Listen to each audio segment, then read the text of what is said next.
Mr. Chair. No. Whoops. I declare the House and Committee for the Border Processing Arrivals and Departures Levy Bill. Mr. Chair.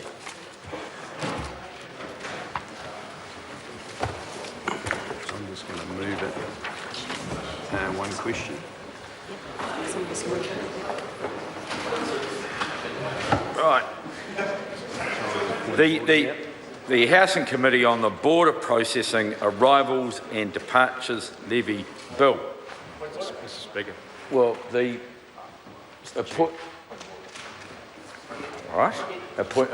order Jami-Lee Ross. I seek leave for all questions in this debate to be considered as one question. So I put the leave in the terms that have been put. All debates as one question. Any objection? There's no objection. So we now have all of the debates. Mr. Chairman. I'm calling, Mr. Chairman. Mr. Chairman, this, of course, is now a wide-ranging debate because we can cover absolutely everything that's in the bill in one job lot.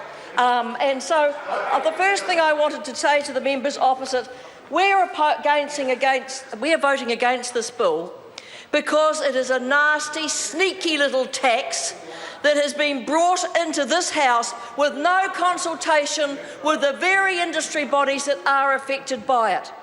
That is not good policy making.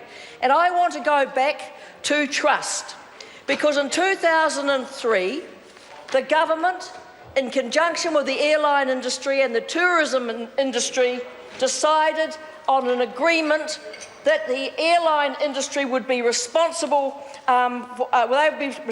for aviation safety because it benefited airlines and passengers, and the government would pay for customs and for agricultural screening because it was of benefit to the public and to the primary industry. So the first question to the Minister and the Chair is, did he go and consult with the industries that were part of that agreement that was made in 2003? Did he go and speak to the airline industry and to the tourism industry before he had work done on this bill, before this bill was brought before this Parliament?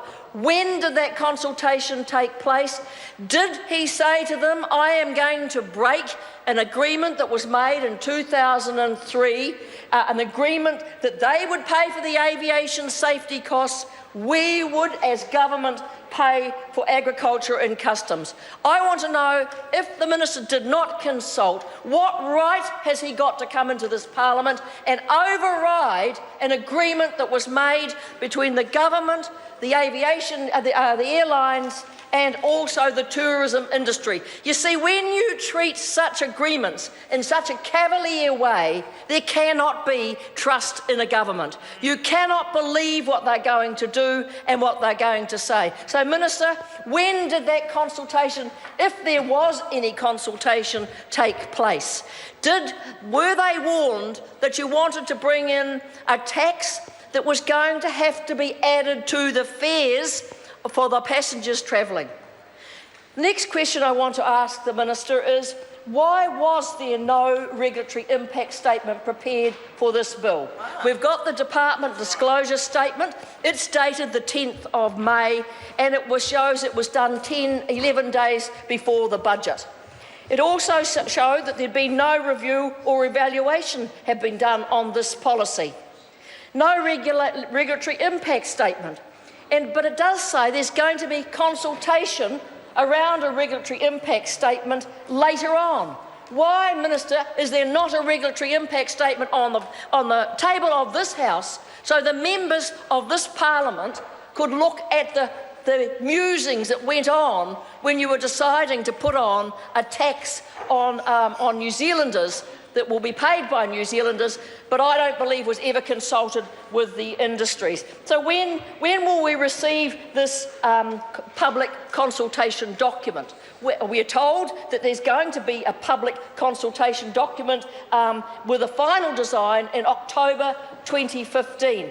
So when is it going to be available for perhaps this House to have a look at? Well, at least the industry to have a look at. Maybe the public would want to have a look at it, because after all, they're getting no input into this bill at all. There is no submissions on this bill. It would just slam, bam, here it is, another tax. No ability to be able to have a say on it at all. So, Minister, the consultation document or the regulatory impact analysis, when will that be available to sit on the floor of this House, and when will we get to debate that? Because what we're seeing here is a government that wants us to pass under urgency legislation tonight without the detail. And I am surprised that the Green Party would be voting for something they don't know the detail of.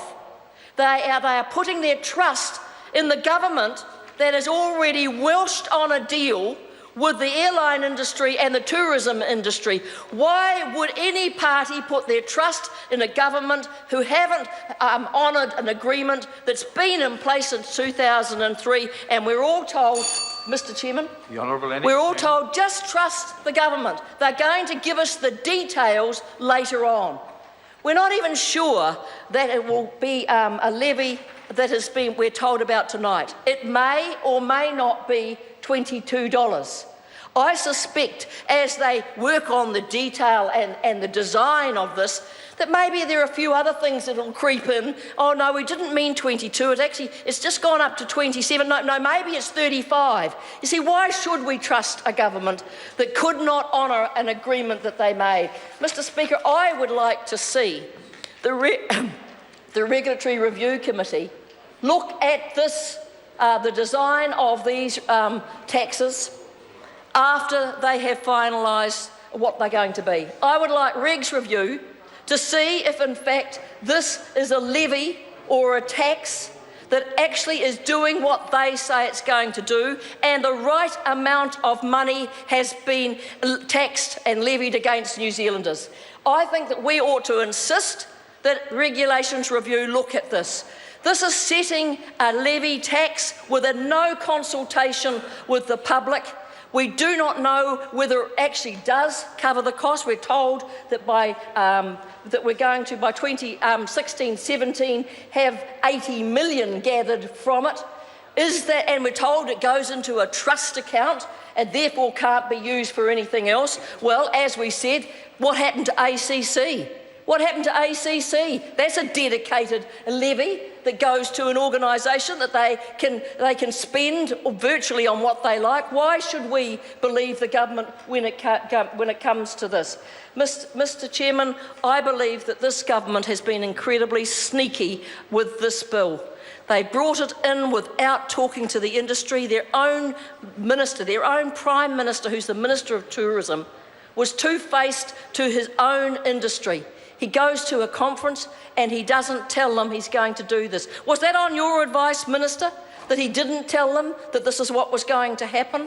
I would like the Minister to now get on his feet and explain to this House, one, did they consult with the industry before they did this? Have they discussed with them the agreement that was made in 2003? When are we going to get to look at what is going to be the design and the shape of this so-called tax levy? When is this House going to be able to scrutinise that? And is he prepared for it to go to the Regulations Review Committee to see if they can see that this is a tax that has been properly imposed on New Zealanders? Because none of that has been answered tonight, and I agree with Mr. Prosser. There's so much missing that any party would be idiots to vote for this on trust from this government. Mr. Chair. Jacinda Ardern. Thank you, Mr. Chair. I just want to rise to give a short